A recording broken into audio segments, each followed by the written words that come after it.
بسم اللہ الرحمن الرحیم۔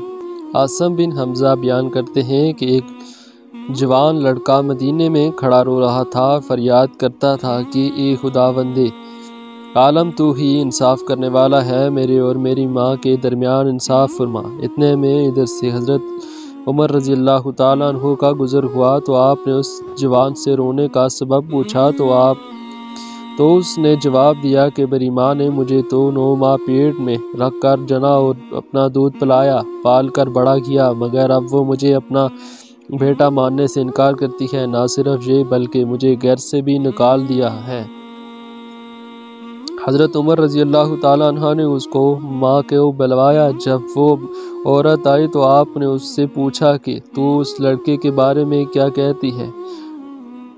تو کیا اس لڑکے کو جانتی ہے؟ تو اس لڑکے کی ماں نے کہا کہ میں اس کو نہیں جانتی، پتہ نہیں یہ کون ہے اور یہ مجھے اپنی ماں کیوں سمجھتا ہے، اس کے برعکس میں تو اب تک غیر شادی شدہ ہوں۔ حضرت عمر رضی اللہ تعالیٰ عنہ نے اس کا ثبوت پوچھا تو اس عورت کے 4 بھائی اور 40 اہل قبیلہ نے گواہی دی کہ یہ عورت غیر شادی شدہ اور بے گناہ ہے۔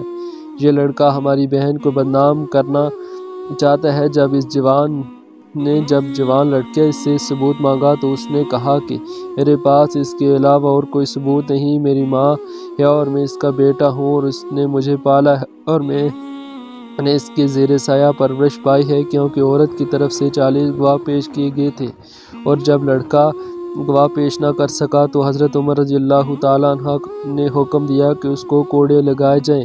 جب اس لڑکے کو کوڑے لگانے کے لیے لے جایا جا رہا تھا تو اس کی نظر امام علی رضی اللہ تعالیٰ عنہ پر پڑی تو اس لڑکے نے حضرت علی رضی اللہ تعالیٰ عنہ کو کہنے لگا، کہا کہ اے رسول خدا کے بھائی، میں بہت مظلوم ہوں، میری فریاد درست کیجئے، میری مدد کے آئیں۔ جب حضرت علی رضی اللہ تعالیٰ عنہ نے اس لڑکے کو دیکھا تو آپ نے فرمایا کہ اسے حضرت عمر کے پاس لے چلو۔ تو اس لڑکے کو واپس حضرت عمر رضی اللہ تعالیٰ عنہ کی خدمت میں لایا گیا تو حضرت عمر رضی اللہ تعالیٰ عنہ کہنے لگے کہ اس کو واپس کیوں لے کر آئے ہو؟ تو سپاہی کہنے لگے کہ حضرت علی رضی اللہ تعالیٰ عنہ کے حکم سے لائے ہیں۔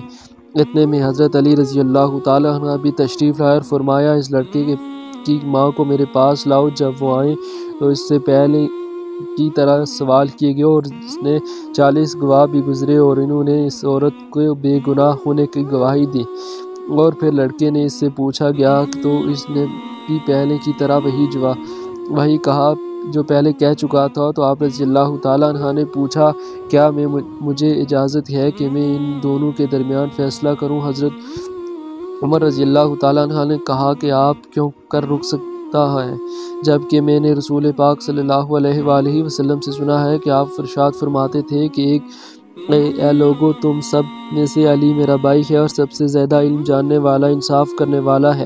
حضرت علی رضی اللہ تعالیٰ عنہ نے کہا کہ آپ کے درمیان ایسا فیصلہ کروں گا کہ جو اللہ کو اور اس کے رسول کو پسند ہے اور جس سے وہ دونوں راضی ہوں گے۔ اور پھر آپ رضی اللہ تعالیٰ عنہ نے اس عورت سے کہا کہ تیرا کوئی ولی ہے؟ اس پر چاروں بھائی آگے بڑھے اور آپ رضی اللہ تعالیٰ عنہ نے فرمایا کہ تم میرے فیصلے پر راضی ہوں جو میں تمہاری بہن کے لیے کروں گا؟ تو انہوں نے کہا کہ ہم لوگ راضی ہیں۔ تو اسی طرح آپ رضی اللہ تعالیٰ عنہ نے اس لڑکے سے معلوم کیا کہ سب کی رضامندی لینے کے بعد حاضرین سے خطاب فرمایا کہ میں خدا کو گواہ کرتا ہوں اور حاضرین بھی گواہ رہیں کہ میں نے اس عورت کو بعوض 400 درہم کے اس لڑکے کے عقد میں دیا ہے۔ میں نے 400 درہم اس لڑکے کو دیے اور کہ اس عورت کے دامن میں ڈال دے اور اس کا ہاتھ پکڑ کر اپنے مکان پر لے جائے اور اس وقت سے پہلے واپس نہ آئے جب تک کہ غسل جنابت سے فارغ نہ ہو جائے۔ یہ فیصلہ اس عورت نے سنا تو غم سے اس کی چیخیں نکل گئی اور کہا کہ ایک برادر رسول، یہ کیا غضب ہو گیا کہ میں بالکل جہنم کے ایندھن بن جاؤں؟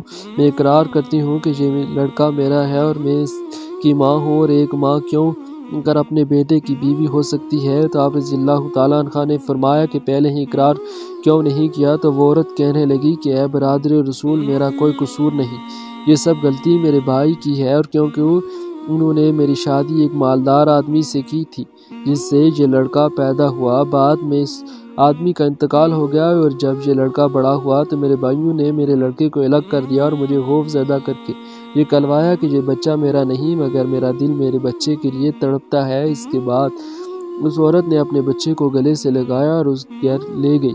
لوگوں نے یہ مناظر اپنی آنکھوں سے دیکھا۔ تو اللہ پاک ہم سب کو بھی انصاف کرنے کی توفیق عطا فرمائے۔